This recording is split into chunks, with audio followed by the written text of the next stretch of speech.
If you want to stop the auto-renewal of your Uber subscription, follow these straightforward steps to manage your settings effectively.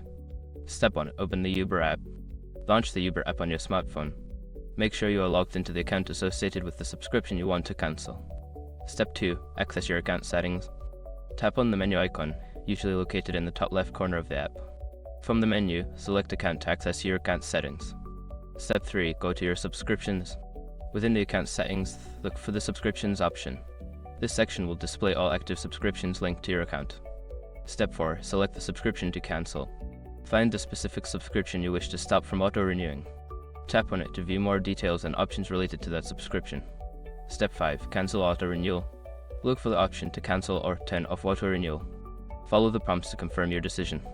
You should receive a confirmation message indicating that auto-renewal has been successfully disabled. By following these steps, you can easily manage your Uber subscription and prevent any unwanted charges in the future.